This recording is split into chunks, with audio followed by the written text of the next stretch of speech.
Hello, and welcome to the behind the scenes of Dual Wielding. The story behind this video is kind of interesting because we were actually going to release a Chrono Trigger video this week, and we were going to do Dual Wielding next week.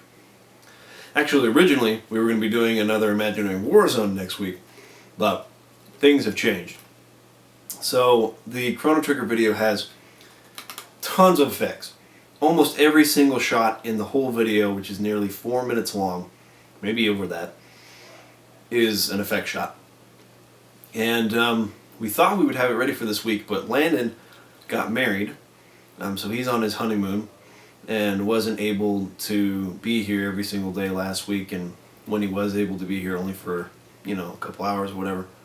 So, Kaysen and I thought we'd still be able to get everything done in time, but it came down to Monday, and we looked at each other and we were like, there's no freaking way. There's no freaking way we're going to get this done this week.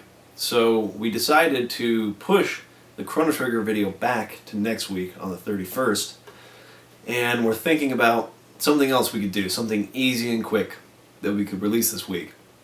And so we came up with Dual Wielding. Now, Dual Wielding is a video that we've been wanting to do for some time. We get a lot of questions from you guys asking, how do you come up with your ideas? Well, Dual Wielding is a prime example to demonstrate how we do come up with our ideas. So, we are just kind of juvenile, not stupid, but we have a very juvenile sense of humor. We think really stupid things are funny. And so, anyways, we'll be talking, we'll just say stupid things, and what if this and what if that, and it's just really dumb, stupid stuff. And it makes us laugh, and eventually we'll be like, you know what, we could probably do a video on that, and we'll just write it down on a piece of paper. And we used to have sticky notes that we put on the wall. And Dual Wielding was one of those videos that was up on the wall. So we've had the idea for a while, but we've just never done it. And so Kaysen and I were like, oh, actually, I have a photo here I'm going to show. This was the birth of the idea for Dual Wielding. So a couple years ago, we used to do wedding videos, and we're not doing that anymore now that we've got the YouTube channel. But there was one day where we went out to lunch after shooting a wedding. We were waiting for the reception to start. We went to McDonald's, and I was just joking around being like, I'm dual wielding, and I was, eating the 2 hamburgers in each hand, dual wielding. We thought that was really funny, and that became a video idea. And it isn't until now, 2.5 years later, or whatever it is, that we're actually making it.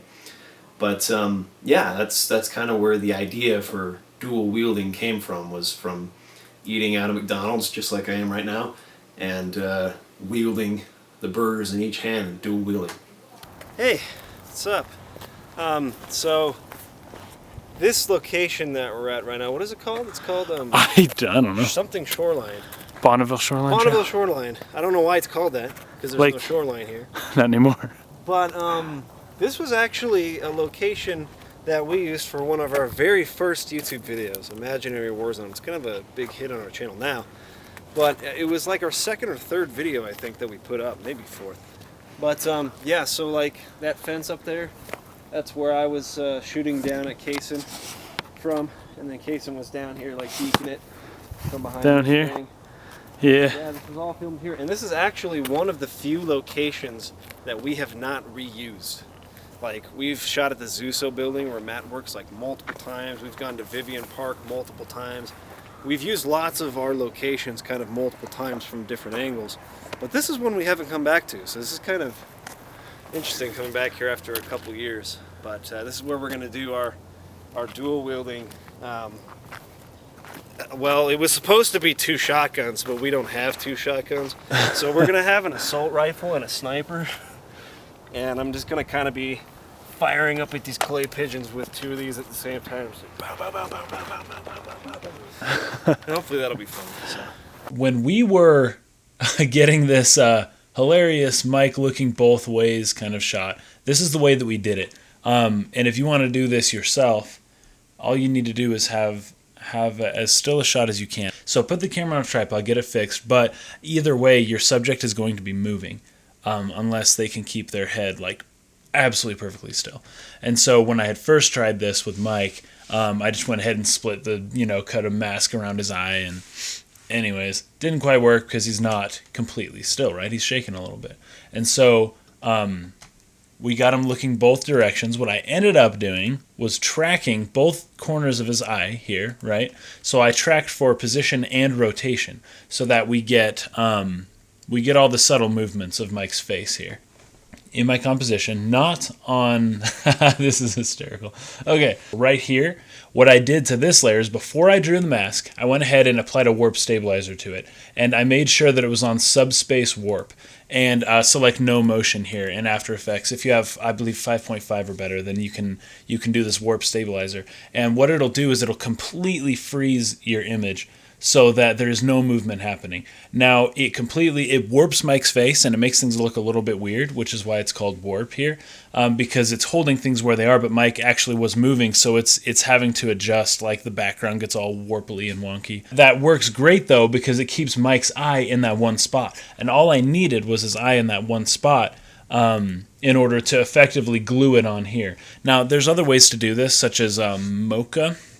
And we've done eye replacement with Mocha before, and that's probably a better way to do it than I did here. But I was just kind of messing around here in After Effects and decided, hey, if I can just do this in After Effects, like, why not? We have a few other programs that can do motion tracking, match moving as well. We use them, but if we can get a decent track using the track camera feature right here, then we're not, there's no reason to take it somewhere else. So this ended up working fine for us tracking Mike's eye. I ended up parenting this mask to the null right here, and I'm applying it over the footage, and it ends up looking hysterical. It tracks pretty well. You can see it slips a little bit in the beginning, but it tracks really well for the duration of the shot that we ended up using it for. And that's that. That's how you can get your eyes going all wall-eyed and wonky. Okay, rolling and action. Okay, read it. I did not mean to return that. I meant for it to go past me. Yes! Oh, dude, I leveled up! Actually, move slightly this way, if you can. And action. Oh, hold on. When I say action, I'm going to give him a cue. Here, I'm going to give him a cue to look up so he notices you. In fact, one airline is fighting back by only hiring unattractive flight attendants. Here's their latest ad. They call themselves Great Person. And action.